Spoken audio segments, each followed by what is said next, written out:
सोचिए एक ऐसे तहखाने के बारे में जो पूरे 46 सालों से दुनिया की नजरों से एकदम छिपा हुआ हो। हाँ, मतलब इतने लंबे समय तक बंद। बिल्कुल। और जब दशकों बाद उसे खोलने का वक्त आता है तो प्रशासन को पता चलता है कि उसकी चाबियां ही गायब है। अरे, और आनन फानन में जो डुप्लीकेट चाबियां लाई जाती हैं, वो भी किसी काम नहीं आती। सही कहा। फिर अंत में जब हथौड़ों से ताले तोड़े जाते हैं और लोग अंदर जाते हैं तो एक बहुत ही हैरान करने वाला दृश्य सामने आता है। अंदर रखे कई संदूकों के ताले पहले से ही टूटे हुए मिलते हैं। ऐसे हालात में किसी के भी दिमाग में सबसे पहला ख्याल तो यही आएगा ना कि अंदर रखा अरबों का खजाना लुट चुका है। एकदम। और मैं बता दूं कि ये कोई हॉलीवुड की थ्रिलर फिल्म का प्लॉट नहीं है।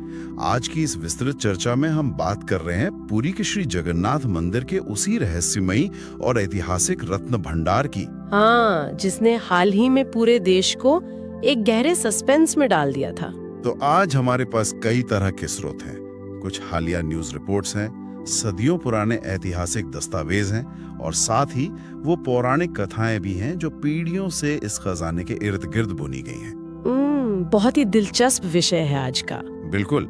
आज हमारा मिशन ये समझना है कि कैसे सदियों पुराने इस तहखाने ने इतिहास के 17 बड़े आक्रमणों को झेला, हाल ही में गायब चाबियों के कारण एक बहुत बड़ा राजनीतिक विवाद खड़ा किया और फिर कैसे साल 2026 में आधुनिक तकनीक ने इसके सारे रहस्यों पर से पर्दा उठा दिया। तो चलिए इसे थोड़ा विस्तार से समझते हैं। हाँ, लेकिन इस चर्चा को गहराई में ले जाने से पहले एक बहुत ही जरूरी बात स्पष्ट करना आवश्यक है। बिल्कुल, वो चेतावनी। हाँ, देखिए, हमारे आज के इन स्रोतों और दस्तावेजों में कुछ राजनीतिक बयानों और ऐतिहासिक आक्रमणों का जिक्र है। इन घटनाओं को लेकर वामपंथी और दक्षिणपंथी दोनों तरह के दृष्टिकोण समाज में मौजूद है। सही बात है। लेकिन मैं स्पष्ट कर दूं कि यहाँ हमारा उद्देश्य किसी भी राजनीतिक पक्ष या विचारधारा का समर्थन करना बिल्कुल नहीं है। हम केवल उन मूल दस्तावेजों और रिपोर्ट्स में दी गई जानकारी को पूरी तरह से निष्पक्ष रूप से सामने रख रहे हैं। ये स्पष्टता बहुत जरूरी थी ताकि हम इस रत्न भंडार के पूरे सफर को एक साफ नजरिए से समझ सकें। तो सीधे इस तहखाने की संरचना और उस विवाद पर आते हैं जिसने सबको चौंका दिया था। हाँ, तो अगर हम इस रत्न भंडार के आकार की बात करें ना, तो दस्तावेज बताते हैं कि मंदिर की उत्तरी दिशा में स्थित यह भंडार 8.79 मीटर लंबा है और 6.74 मीटर चौड़ा और 11.78 मीटर ऊंचा है। बाप रे, ये आकार किसी आम तिजोरी का तो बिल्कुल नहीं है। ये तो एक विशाल 3 मंजिला इमारत के बराबर हो गया। बिल्कुल। और इसके 2 मुख्य हिस्से हैं, बाहरी कक्ष और भीतरी कक्ष। असली विवाद इसी भीतरी कक्ष का है, जिसे दशकों तक किसी ने अंदर से देखा ही नहीं था। और इस आधुनिक विवाद की जड़ें साल 2018 तक जाती हैं, है ना? हाँ, बिल्कुल। उस वक्त पहली बार ये खबर सार्वजनिक हुई थी कि इस भीतरी रत्न भंडार की असली चाबियां प्रशासन के पास है ही नहीं। ये तो बहुत बड़ी बात थी। मतलब जिस जगह पर अकल्पनीय मात्रा में सोने और चांदी के आभूषण रखे हों, उसकी चाबियों का गायब हो जाना केवल एक प्रशासनिक चूक नहीं थी। नहीं, बिल्कुल नहीं। इसने पूरे सुरक्षा तंत्र पर एक बहुत बड़ा सवालिया निशान लगा दिया था। मैं तो ये सोच रहा हूँ कि अगर कोई व्यक्ति बैंक में अपना एक छोटा सा लॉकर भी रखता है और बैंक मैनेजर कहे कि असली चाबी तो खो गई है, लेकिन चिंता मत कीजिए, हमने एक डुप्लीकेट बना ली है, तो हंगामा हो जाता है। अरे हाँ, कोई भी शक करेगा। यहाँ तो सदियों का इतिहास बंद था और मामला यहीं शांत नहीं हुआ। 46 साल के लंबे अंतराल के बाद हाल ही में 14 जुलाई को जब प्रशासन ने इसे खोलने का अंतिम फैसला लिया, तो कहा गया कि उनके पास एक डुप्लीकेट चाबी मौजूद है। हाँ, लेकिन जब भारी सुरक्षा के बीच उन चाबियों को तालों में लगाया गया तो वे घूमी ही नहीं, काम ही नहीं किया उन्होंने। ये तो होना ही था। अंततः अधिकारियों को कटर और हथौड़ों से 3 ताले तोड़ने पड़े और असली सस्पेंस तो ताले टूटने के बाद शुरू हुआ। अच्छा, अंदर क्या मिला? जांच समिति के एक प्रमुख सदस्य हैं, जगदीश मोहंती। जब उन्होंने बाहर आकर बयान दिया तो स्थिति और ज्यादा तनावपूर्ण हो गई। क्या कहा उन्होंने? उन्होंने बताया कि अंदर भारी अनियमितताएं थीं। एक बड़े लोहे के बक्से का ताला टूटा हुआ था और लकड़ी के 2 बक्सों में तो सिरे से ताले ही नहीं लगे थे। क्या बात कर रहे हैं? रुकिए, ये बात हजम करना थोड़ी मुश्किल है। अगर बाहरी दरवाजे पर 46 सालों से ताले लगे थे, हाँ, और अंदर संदूकों के ताले टूटे हुए थे या कुछ खुले पड़े थे, तो इसका सीधा सा तर्क तो यही बनता है कि किसी ने अतीत में वहां सेंधमारी की है। बिल्कुल, क्योंकि बंद कमरे के अंदर ताले खुद तो नहीं टूट सकते ना। हाँ, यही तो। और इसी तर्क ने पूरे देश में एक डर का माहौल पैदा कर दिया था। लोगों को लगने लगा कि शायद अंदर से खजाना धीरे धीरे गायब किया जा चुका है। और स्वाभाविक रूप से इस डर ने एक बड़े राजनीतिक विवाद का रूप ले लिया, क्योंकि ये समय चुनावों का था। राजनीतिक मंचों से इस मुद्दे को जोर शोर से उठाया गया। हाँ, मैंने न्यूज रिपोर्ट्स में देखा था। प्रधानमंत्री ने भी अपनी रैलियों में पिछली राज्य सरकार पर सीधा निशाना साधा था। बिल्कुल, उन्होंने सवाल उठाया कि इन डुप्लीकेट चाबियों और टूटे तालों के पीछे क्या भगवान के आभूषणों को हड़पने की कोई साजिश थी। माहौल ऐसा बन गया था कि किसी भी वक्त ये खबर आ सकती थी कि खजाना पूरा खाली हो चुका है। मतलब हर कोई इस डर में था कि जब पूरी गिनती होगी तो न जाने कितने किलो सोना कम निकलेगा। और इसी तनावपूर्ण माहौल के बीच आता है अप्रैल 2026। इतने लंबे इंतजार के बाद। हाँ, 18 अप्रैल 2026 को इस रत्न भंडार का एक हाईटेक ऑडिट या कहें इन्वेंटरी पूरी की गई। और ये कोई आसान काम नहीं था। रिपोर्ट के अनुसार भीतरी कक्ष के अंदर अधिकारियों ने 57 घंटे और 8 मिनट तक लगातार गिनती की। बाप रे, 57 घंटे! वो भी इतने सालों से बंद, धूल से भरे और बिना वेंटिलेशन वाले उस अंधेरे कमरे में। हाँ, सोचिए, लगभग 60 घंटे वहां बिताना किसी के लिए भी शारीरिक और मानसिक रूप से कितनी बड़ी चुनौती रही होगी, मैं तो कल्पना भी नहीं कर सकती। बिल्कुल, वो एक बेहद जटिल और थका देने वाली प्रक्रिया रही होगी। लेकिन नतीजा क्या निकला?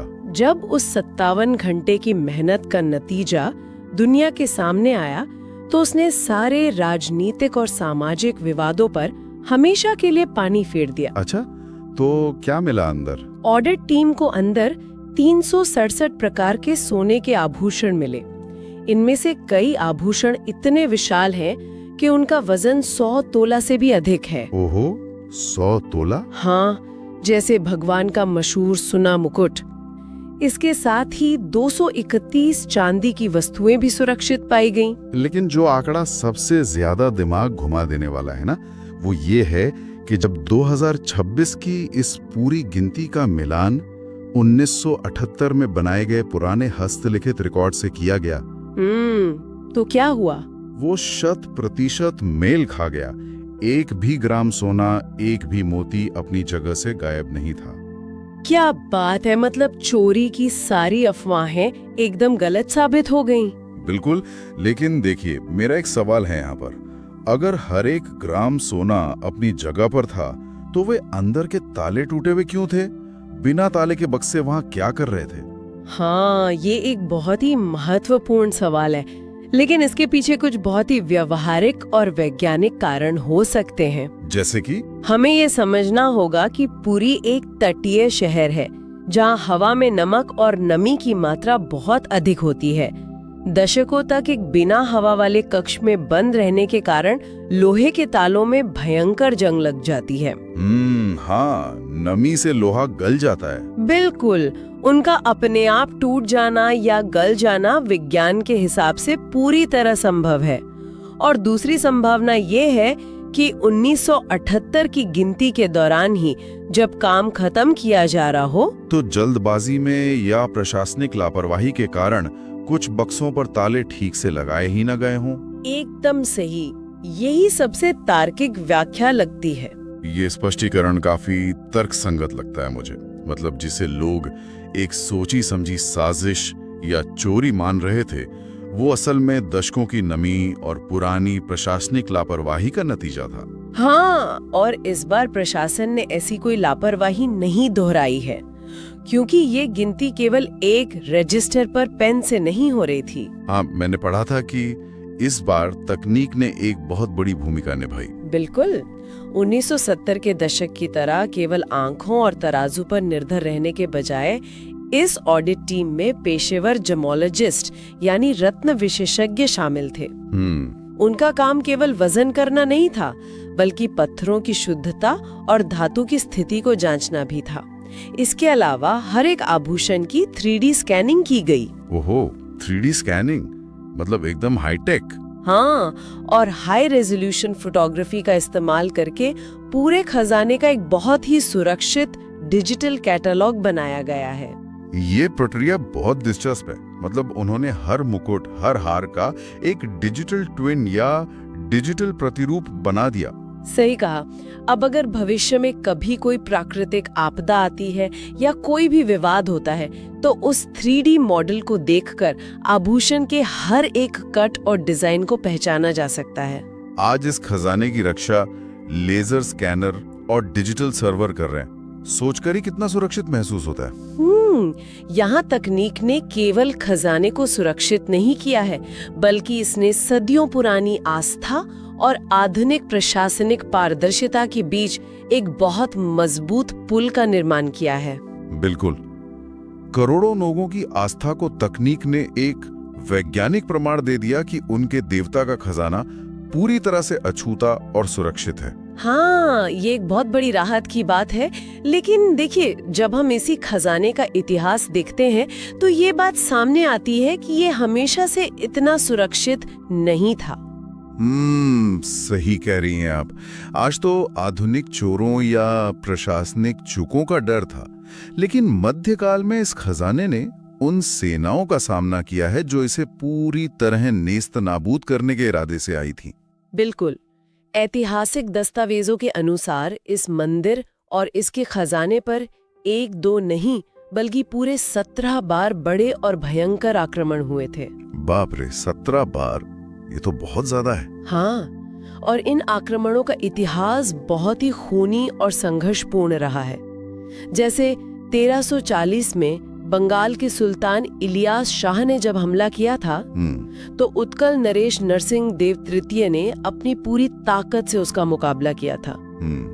इसके बाद 1360 में फिरोज शाह तुगलक का आक्रमण हुआ। हाँ, वो भी एक बड़ा हमला था। लेकिन सबसे विनाशकारी हमलों में से एक था 1568 में अफगानी हमलावर काला पहाड़ का आक्रमण। उसने मंदिर की संरचना को भारी नुकसान पहुंचाया था। जब हजारों सैनिकों की फौज हाथ में तलवारें और मशाले लेकर मंदिर की ओर बढ़ रही हो, ऐसे समय में पुजारियों ने जो किया वो किसी सैन्य रणनीति से कम नहीं है। बिल्कुल। दस्तावेज बताते हैं कि पुजारियों ने भगवान की मूर्तियों को उठाया और गुप्त रास्तों से भाग निकले। कभी वे भागनी नदी के रास्ते नाव में मूर्तियों को कपिलेश्वर गांव में छिपा देते थे। हाँ, और कभी बंगाल की खाड़ी के किसी अनजान द्वीप में ले जाकर सुरक्षित रखते थे। ये काम कैसे संभव हुआ होगा? मतलब भगवान जगन्नाथ, बलभद्र और सुभद्रा की मूर्तियां विशाल और बेहद भारी लकड़ी से बनी हैं। उन्हें युद्ध की अफरा तफरी के बीच रात के अंधेरे में नदी के रास्ते सुरक्षित ले जाना एक अकल्पनीय चुनौती रही होगी। ये एक बहुत ही उच्च स्तर का गुप्त अभियान था। इसके लिए पुजारियों को न केवल शारीरिक ताकत, बल्कि इलाके के चप्पे चप्पे की जानकारी और अटूट साहस की जरूरत थी। बिल्कुल, जान का खतरा तो था ही। वे जानते थे कि अगर वे पकड़े गए तो उनके जान जाना तय है। मुगलों के दौर में भी बचाव का ये संघर्ष जारी रहा। 1686 का एक दस्तावेजी वाकया बहुत ही रोचक है। अच्छा, 1686 में क्या हुआ था? उस समय औरंगजेब ने कटक के सूबेदार नासिर खान को एक विशाल सेना के साथ मंदिर को नष्ट करने का स्पष्ट आदेश देकर भेजा था। लेकिन मैंने पढ़ा है कि नासिर खान की सेना कभी मंदिर के मुख्य द्वार तक पहुंची नहीं पाई। हाँ, एकदम सही पढ़ा है आपने। ऐतिहासिक विवरण बताते हैं कि जब वो सेना पुरी की ओर बढ़ रही थी, तो रात में आसमान से ऐसी भयंकर बिजली गिरी कि उसकी सेना के कई हाथी और घोड़े वहीं मारे गए। बाप रे! औरंगजेब के दूत ने इसे सीधा प्रकृति या भगवान का प्रकोप मान लिया और डर के मारे उल्टे पैर वापस लौट गया। प्रकृति ने भले ही उस रात सेना को रोक दिया हो, लेकिन 1691 में औरंगजेब ने फिर से उड़ीसा के नवाब इकरम खान को भेजा। अच्छा, इस बार क्या हुआ? इस बार आक्रमणकारी मंदिर के बहुत अंदर तक घुसने में कामयाब हो गए। इकरम खान ने भगवान के सोने के सिंहासन पर कब्जा कर लिया और वो सोने का मुकुट और कई कीमती आभूषण लूटने में सफल रहा। ये तो बहुत दुखद है। लेकिन यहीं पर उस समय के राजा दिव्य सिंह देव ने एक बहुत ही चतुर मनोवैज्ञानिक और कूटनीतिक चाल चली थी। हाँ, वो नकली मूर्तियों वाली बात ना? बिल्कुल। जब उन्हें लगा कि मंदिर पूरी तरह नष्ट हो सकता है, तो उन्होंने लड़ाई रोकने के लिए इकरम खान को रथ यात्रा के लकड़ी के घोड़े सौंप दिए और इसके साथ ही उन्होंने भगवान की नकली मूर्तियां बनवाकर हमलावरों के हवाले कर दी। असली मूर्तियों को उन्होंने पहले ही चुपचाप मंदिर के प्रांगण के पीछे स्थित बिमला मंदिर में छिपा दिया था। ये एक बहुत ही सोचा समझा धोखा था। राजा दिव्य सिंह देव अच्छी तरह जानते थे कि हमलावर को एक दृश्यमान जीत चाहिए। हाँ, उसे बस दिखाना था कि वो जीत गया। बिल्कुल।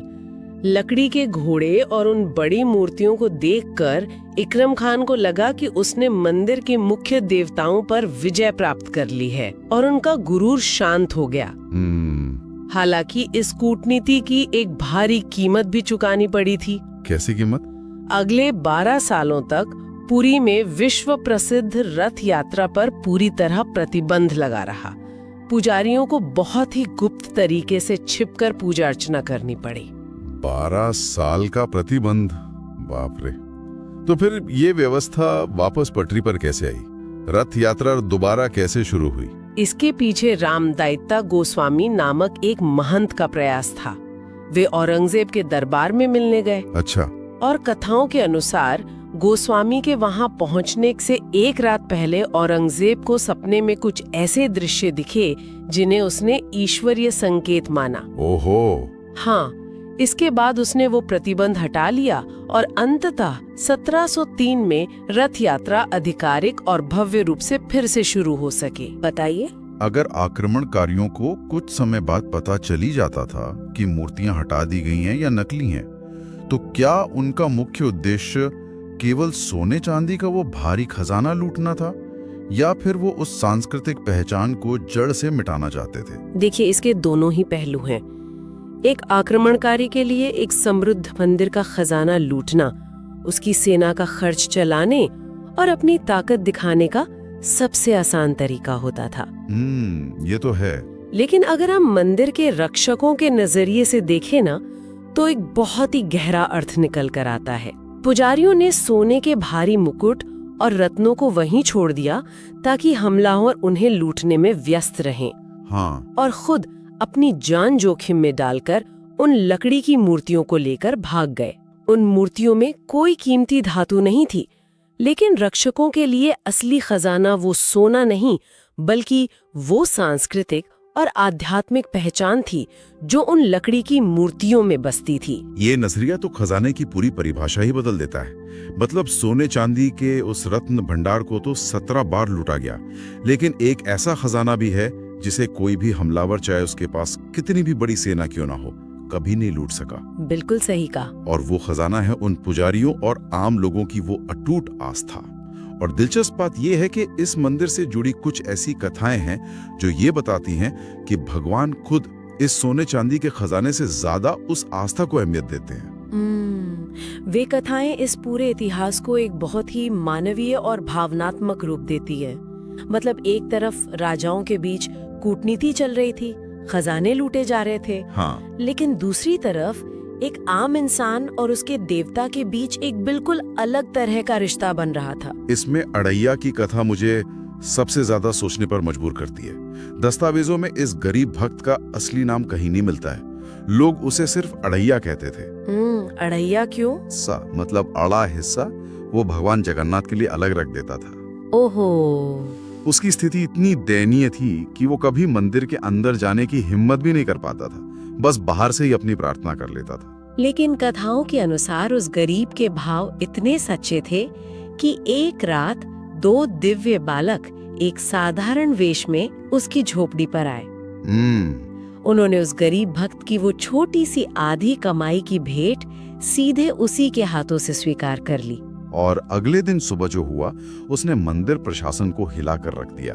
जब मुख्य द्वार खुले तो पुजारियों ने देखा कि मुख्य वेदी पर चढ़ाए गए राजसी चढ़ावे में से ठीक आधा हिस्सा रहस्यमयी तरीके से गायब था। क्या बात कर रहे हैं? हाँ, राजा से लेकर सुरक्षा कर्मियों तक सब हैरान थे कि इतने कड़े पहरे के बीच इतनी सटीक चोरी कैसे हो सकती है।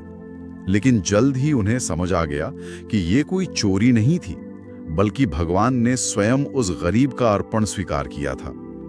यह घटना यह संदेश देती है कि इस देवता को शाही भोग नहीं, बल्कि इंसान का सच्चा भाव चाहिए। ये तो बहुत ही सुंदर कथा है। ऐसी ही एक और मार्मिक कथा उड़ीसा के ही रेमुणा गांव से आती है, जो गोपीनाथ खीरचोरा की कथा के नाम से इतिहास में दर्ज है। अच्छा, खीरचोरा। ये क्या कहानी है? संत माधवदास वहां दर्शन के लिए गए थे और वे 3 दिन से उपवास पर थे। उन्होंने सोचा कि वो भगवान के प्रसाद वाली खीर से अपना व्रत खोलेंगे।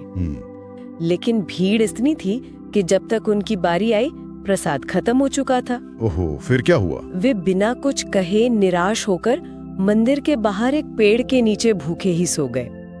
लेकिन कथा बताती है कि उस रात भगवान जगन्नाथ खुद उस मंदिर के मुख्य पुजारी के सपने में आए। अच्छा। उन्होंने पुजारी को आदेश दिया कि मेरा एक भक्त बाहर पेड़ के नीचे भूखा सो रहा है, मैंने उसके लिए एक सकोरे यानी मिट्टी के बर्तन में खीर चुराकर अपनी मूर्ति के कपड़ों के पीछे छिपा रखी है, तुरंत जाओ और उसे वो खीर देकर आओ। क्या बात है। पुजारी हड़बड़ाकर उठा, मूर्ति के पास गया और सच में वहां कपड़ों के पीछे एक मिट्टी का बर्तन खीर से भरा हुआ मिला। बाप रे। उसने बाहर जाकर माधवदास को वो खीर खिलाई और इस घटना के बाद से उस मंदिर और उस देवता का नाम ही खीर चोरा पड़ गया, जिसका मतलब है खीर चुराने वाले भगवान। ये एक बहुत ही अद्भुत और गहरा विरोधाभास है।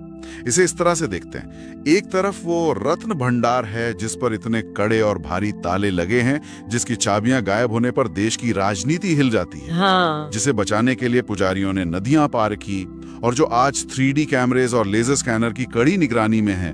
लेकिन दूसरी तरफ उसी मंदिर के भगवान अपने एक भूखे भक्त के लिए नियम तोड़कर खुद खीर चोरा बन जाते हैं। बिल्कुल। एक तरफ दुनिया की सबसे सुरक्षित तिजोरी है और दूसरी तरफ एक ऐसा देवता जो प्रेम के लिए खुद ही चोरी कर लेता है। ये कथाएं इस बात का प्रमाण है कि भगवान जगन्नाथ की पहचान केवल एक निर्विकार शाही देवता की नहीं है जो सोने के सिंहासन पर बैठकर कड़े नियम बनाता है। वे दिल से जुड़े देवता माने जाते हैं। सही कहा। उनके सामने मंदिर के कड़े नियम कानून, सोने चांदी के विशाल पहाड़ और राजसी वैभव का कोई मोल नहीं है, अगर उनके सामने एक सच्चे भक्त की भावनाएं हों। आज की इस विस्तृत चर्चा में हमने सच में एक बहुत ही लंबा और रोमांचक सफर तय किया है। हमने 2018 के उस डुप्लीकेट चाबियों के विवाद से शुरुआत की, जिसने खजाने के लुट जाने का एक तार्किक डर पैदा कर दिया था। हाँ, और फिर हमने देखा कि कैसे 2026 में 57 घंटे तक चले एक हाईटेक ऑडिट और 3D स्कैनिंग ने 1978 के रिकॉर्ड को 100% सही साबित कर दिया, दशकों के शक को हमेशा के लिए खत्म कर दिया। बिल्कुल। हमने इतिहास के पन्नों में जाकर मुगलों और अफगानों की उन 17 भयंकर आक्रमणों का विश्लेषण भी किया, जहां रक्षकों ने सोने के खजाने से ज्यादा लकड़ी की मूर्तियों को बचाने में अपनी जान लगाई। और अंत में हमने अढ़ैया और खीर चोरा की उन कथाओं के पीछे छिपे दर्शन को समझा, जो इस खजाने की असली आत्मा को परिभाषित करते हैं। तो इस पूरे सफर का सबसे बड़ा निष्कर्ष क्या निकलता है? निष्कर्ष यही है कि इतिहास, आधुनिक तकनीक और पुरानी आस्था, ये तीनों एक दूसरे को काटते नहीं हैं, बल्कि एक दूसरे को पूरा करते हैं। तकनीक ने उस भौतिक खजाने को सुरक्षित किया, इतिहास ने उसके पीछे के कड़े संघर्ष और महत्व को समझाया, और आस्था ने उस खजाने को आज तक जीवित और प्रासंगिक बनाए रखा है। ये चर्चा हमें एक बहुत ही गहरे बिंदु पर लाकर छोड़ती है। आज के इस आधुनिक युग में हम हर पुरानी वस्तु, हर ऐतिहासिक धरोहर को भविष्य के लिए बचाने की कोशिश कर रहे हैं। हाँ बिल्कुल। हम 3D स्कैनिंग कर रहे हैं, हाई रेजोल्यूशन कैमरे लगा रहे हैं और डिजिटल कैटलॉग बना रहे हैं। भौतिक सोने और चांदी के हर एक ग्राम को तो हमने सफलतापूर्वक गिन लिया है और इसे कंप्यूटर के सर्वर में हमेशा के लिए सुरक्षित भी कर दिया है। लेकिन जो लोग हमें सुन रहे हैं उनके लिए ये सोचने वाली बात है, क्या ये आधुनिक तकनीक कभी उस अदृश्य आस्था और असीम विश्वास को स्कैन कर पाएगी? सही सवाल है। उस जज्बे का कोई डिजिटल मॉडल कैसे बनेगा जिसने बिना किसी हथियार के, बिना किसी आधुनिक सुरक्षा या कैमरे के इस मंदिर और इसके असली खजाने को सदियों के भयंकर आक्रमणों से बचाए रखा? उस भक्ति को कौन सा स्कैनर नाप सकता है जो एक शाही देवता को अपने भक्त के लिए खीर चोरा बना देती है? इस सवाल पर जरूर विचार कीजिएगा।